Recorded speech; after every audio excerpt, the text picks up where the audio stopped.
When Citroen put its latest fully electric vehicle on sale in Turkey last week, it sold out in just over 20 minutes. According to the carmaker, Turkish drivers have become one of its biggest customers in the world, along with the EU and Morocco. And it's putting its foot down on the electric accelerator toward markets in the Middle East and Africa. Strategically over the long term, substantial population, low equipment rate. So the number of cars per inhabitant is much lower than in mature parts of the world, let's say. Very high aspiration for vehicles.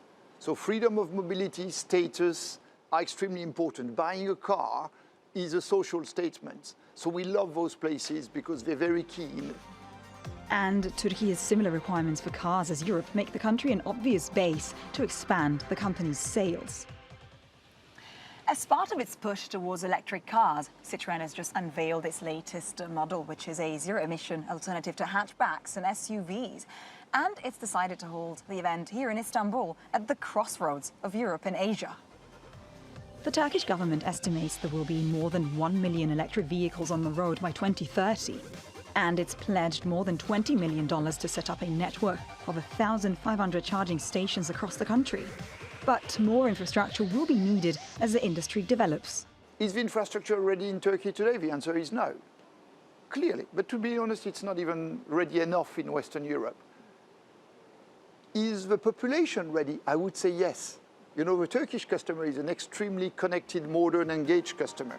In the first quarter of this year, electric car sales leaped by 244% in Turkey, while sales of automobiles with gas or hybrid engines declined. According to analysts, those trends have been fueled by a surge in oil and gas prices, which have jumped 50% since the beginning of the year. And what happened in the last 6 months is gas prices have increased.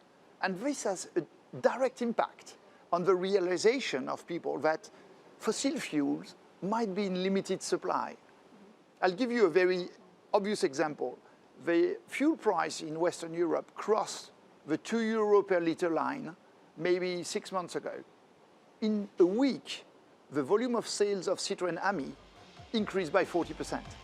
The road to transforming Turkey's auto industry isn't without bumps. Electric cars are still relatively costly, the reliability of the infrastructure is often questioned, and other crucial technical aspects such as driving range and charging speed are still deterring many potential buyers. But governments and companies are driving ahead to make the transition toward electric really take off. Ludovica, Brignola, TRT World, Istanbul.